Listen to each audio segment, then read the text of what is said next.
तो दोस्तों स्वागत है आप सभी का एक और नई वीडियो में। और आज की इस वीडियो में आपको बताएंगे कि हमारी इस गाड़ी के बारे में।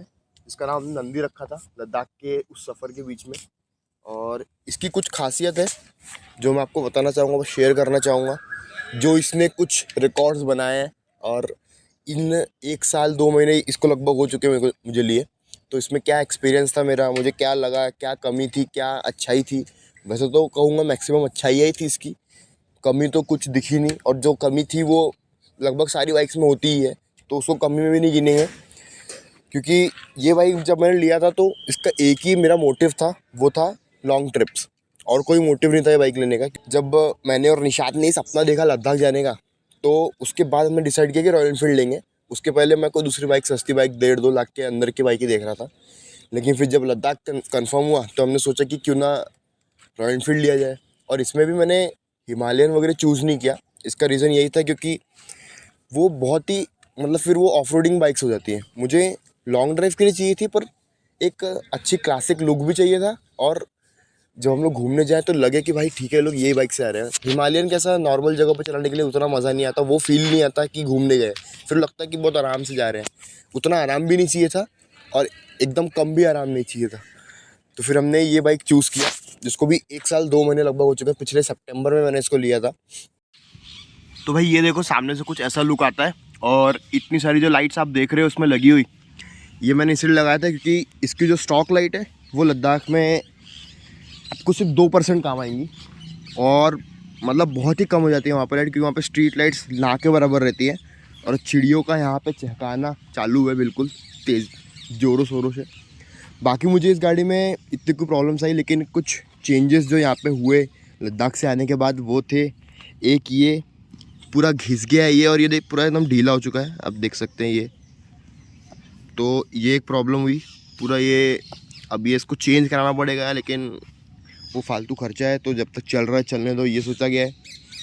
और बाकी चीज़ में इसके पीछे का टायर काफ़ी ज़्यादा घिस गया, काफ़ी इसमें क्रैक्स पड़े, बहुत ब्लेड वेड घुसी इसमें, तो पूरा ऐसे क्रैक पड़ा हुआ है। लेकिन फिर भी वो भी चल जाएगा। कुछ 11,000 किलोमीटर हो चुके हैं, पर अभी भी टायर साथ निभा रहे हैं हमारे। और उसके बाद ये जो हमारा लेग गार्ड था, गाड़ी गिरी वहाँ पे, तो कई बार ये लेग गार्ड हमारा मुड़ा, लेकिन उतनी कोई दिक्कत नहीं है। इसको वापस से मैंने खींच के सीधा किया, आराम से सीधा हो गया। और उसके बाद कुछ चीज़ों की बात करें तो सबसे जो मैं बोलूँगा इस गाड़ी में सबसे ज़्यादा जिस चीज़ ने हमको दुख दिया वो थी इसके पीछे के ब्रेक्स। इसके पीछे के ब्रेक समझ लो हर 100 किलोमीटर के बाद काम करना बंद कर दे रहे थे, बिल्कुल फेल, बिल्कुल ज़ीरो वर्क करते थे वो। और समझ लो मैंने लद्दाख के ट्रिप में से आधी ट्रिप मैंने आगे के ब्रेक पे निकाली है। यहाँ तक कि जब मैं सर्विस सेंटर गया ब्रेक पैड चेंज करने, सर्विस सेंटर वाला खुद हैरान था कि आगे वाले ब्रेक आपके इतने कैसे घिस गए, क्योंकि पूरे ख़त्म हो चुके थे। उन्होंने बोले भाई सिर्फ आगे का ब्रेक लगाते हो क्या? तब मैंने उसको बताया कि भाई पीछे के ब्रेक काम ही नहीं करते। और ऐसा भी नहीं था कि गाड़ी में कोई प्रॉब्लम है इसलिए पीछे के ब्रेक काम नहीं कर रहे। वो ब्रेक उसने चेक किया, सब कुछ सही था, उसके ब्रेक पैड्स भी बराबर थे, लेकिन फिर भी वो काम नहीं करते। तो वो कुछ अलग ही इशू है। उनका कहना था गर्म हो रही है गाड़ी इसलिए, लेकिन सुबह सुबह गाड़ी चलाओ तब भी यही हाल थे। तो वो एक अलग ही इशू है जो कि कोई सर्विस सेंटर वाले को पता भी नहीं है कि क्या हुआ है, क्यों होता है। तो ये एक चीज़ का है, लेकिन वो उतना मायने नहीं रखता, क्योंकि लॉन्ग ड्राइव अगर आप करोगे 100-200 किलोमीटर बाद, तब जाकर कभी कभार आपको प्रॉब्लम आती है। और कभी कभार ऐसा भी होता है कि नहीं आती प्रॉब्लम। और उसके बाद एक और चीज़ जो बुरी हुई वो ये हेडलाइट। यहाँ से जब हमारा कैरियर टूटा तो इस पर ऊपर आके लगा और ये पूरा निकल गया, तो वो भी एक चीज़ बुरी हुई। उसके बाद बाकी ज़्यादा कोई प्रॉब्लम्स यहाँ पे देखने नहीं मिली। मैंने वहाँ पे लैमिनेशन करवा लिया था, तो उसके बाद से स्क्रैचेस से भी बचने लगी। ऐसी कोई ज़्यादा प्रॉब्लम्स आई नहीं गाड़ी में जो कि एकदम बहुत मेजर हो। और वहाँ पे रास्ते में ऐसा, वहाँ पर जितनी भी बाइक्स जा रही थी ना, वहाँ पे हर बाइक को प्रॉब्लम हो रही थी। होंडा की ले लो, कोई भी गाड़ी ले लो, कितनी गाड़ियाँ वहाँ पे। एक्चुअली वहाँ पे बाकी बाइक्स में पावर ज़्यादा है इस बाइक से, लेकिन वो पावर वहाँ पे काम नहीं आती। वहाँ पे रहता है बस कि तुम्हारी बाइक कितना सहनशील बन सकती है कम ऑक्सीजन पे। जब बाइक्स में पावर ज़्यादा होती है ना, तो उनका इंजन उनकी फुल मैक्स कैपेसिटी भी होता है। जब इंजन में जगह नहीं होगी ऑक्सीजन लेने की, तो आपको पावर कहाँ से जनरेट करके देगा? इसमें इस इंजन को अपने फुल मैक्स कैपेसिटी पर रखा ही नहीं गया है, तो इसके पास बहुत समय रहता है ऑक्सीजन लेने का और आपको पावर जनरेट करके देने का। तो कम ऑक्सीजन वाली जगहों पे ये गाड़ी आराम से चढ़ लेती है बिना कोई दिक्कत के। जितने लोग भी वहाँ पे क्लासिक लेके थे सब आराम से एकदम अपना सफ़र तय कर रहे थे हंसते खेलते हुए। मैं बता रहा हूँ हम डबल सीट थे फिर भी कोई प्रॉब्लम नहीं हुई। लेकिन वही जो होंडा की CB 300 वगैरह जो लॉन्च हुई है वो सब गाड़ियाँ वहाँ पे बहुत स्ट्रगल कर रही थी। तो ये एक चीज़ अच्छी है इस गाड़ी की कि एक बार आप ये ले लोगे तो आपको ये नहीं सोचना पड़ेगा कि भाई ये जगह पे गाड़ी चलेगी कि नहीं चलेगी। आपको बस उठाना है और लेके चल देना है। ये गाड़ी हर जगह चल सकती है। और मैं आपको बता रहा हूँ, मैं ऐसी जनरली नहीं बोल रहा हूँ, इस गाड़ी को मैंने इतनी रफ़ चलाया है कि क्या बताऊँ। 160 किलोमीटर इतना गंदे रास्ता था लेकिन इस गाड़ी का बिल्कुल एक तिनका भी कुछ नहीं हुआ। जैसी थी वैसी की वैसी अभी भी खड़ी है। मैंने इसकी सर्विसिंग भी ज़बरदस्ती कराई क्योंकि मुझे डर था कि कुछ प्रॉब्लम ना है, तो मैंने ज़बरदस्ती की सर्विसिंग करा ली। और सर्विसिंग में भी कुछ ज़्यादा कुछ नहीं करा, बस आगे पीछे के ब्रेक पैड्स से और ऑयल चेंज हुआ। तो इतना कुछ मेजर भी चेंज नहीं हुआ। बाकी तो उनने बोला सब ठीक ही है। वो भी जो इंजन ऑयल है वो भी मैंने ज़बरदस्ती बोल के चेंज कराया। वो लोग करना चाहते नहीं थे, अच्छा है बोल रहे थे बस। तो ये एक चीज़ है अच्छी गाड़ी में। और जितने भी मॉडिफिकेशन आपको दिख रहे हैं उन सब की एक सेपरेट वीडियो आएंगी, तो उसके लिए थोड़ा वेट करना पड़ेगा। ये यहाँ पे हमारा इंस्ट्रूमेंट क्लस्टर का कुछ ऐसा लुक आता है। यहाँ पे हमने काफ़ी बटन्स लगा के रखे हैं। तो क्या ये गाड़ी लेना सही रहेगा? अगर आप मेरी राय पूछोगे तो मेरे हिसाब से तो ये बेस्ट इन क्लास है। और अगर आपको एवरेज की टेंशन है, क्योंकि रॉयल एनफील्ड के बारे में सुन के लोग पहले एवरेज का टेंशन लेते हैं, तो एवरेज देखो इतना कम नहीं है इसका। अगर आप एक्टिवा का एक एग्जांपल लोगे तो एक्टिवा स्टार्टिंग में जब आप नई लोगे तो आपको 45-50 के आसपास देती है। लेकिन वही 1-1.5 साल बाद उसका एवरेज अचानक से कम हो जाता है, चाहे आप जितना भी मेंटेन करो।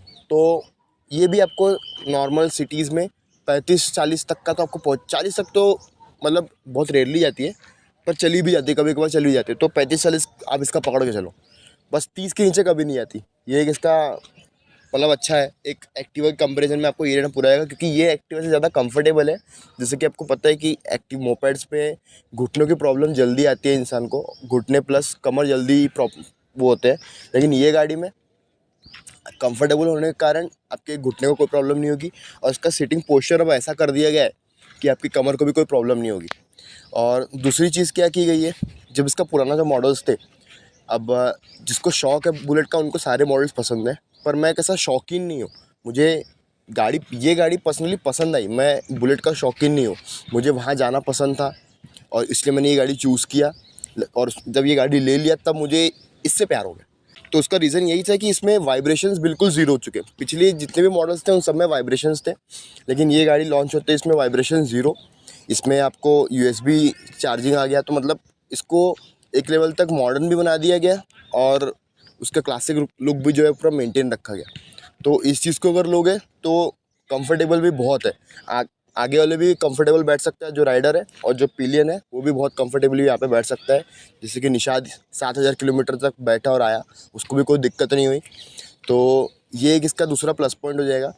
और तीसरी चीज़ की बात करें, इसकी सर्विस इतनी महंगी नहीं है। मतलब अगर आप नॉर्मल मेरे पापा की बाइक का ही ले लो, अगर उसकी मैं इंजन ऑयल चेंज कराने जाता हूँ तो उसमें लगभग 600-700 रुपये लगते हैं।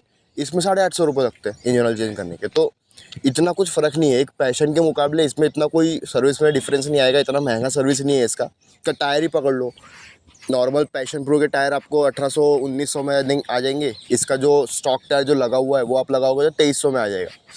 तो वो भी एक चीज़ अच्छी हो जाएगी। और आपको हर जगह हर एक चौक पे आपको इसका बनाने वाले मिल जाएंगे। तो ऐसा भी नहीं है कि आपने महंगी बाइक ले ली और उसका सर्विस ही नहीं मिल रहा है आपको।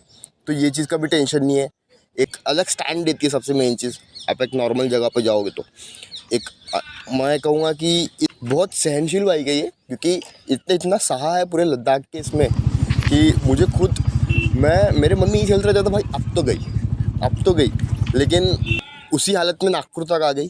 तो उसके बाद और एक ऐसे लगाव सा हो गया था बाइक से कि भाई इसने ज़िंदा वापस लाया। क्योंकि वहाँ की कंडीशन ऐसी थी मनाली की कि हमको लगा था हम गए। और वहाँ पे अगर बाइक ने ज़रा सा हमारा साथ छोड़ती ना तो दुनिया से हम, लेकिन बाइक ने हमेशा साथ निभाया, कोई दिक्कत नहीं दी। तो ये कुछ मेरे पॉजिटिव पॉइंट्स थे गाड़ी को लेके।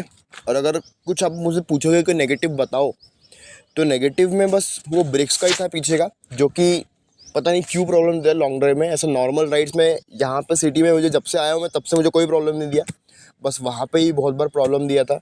तो वो ब्रेक का इशू देखते हैं रॉयल एनफील्ड वाले कब सॉल्व करते हैं, लेकिन वो इतना कुछ बड़ा मैटर नहीं है इस बाइक की। इतने वो बोलते हैं ना, इतने पॉजिटिव के चक्कर में ये कहता है नेगेटिव चल जाता है, तो वो चीज़ है।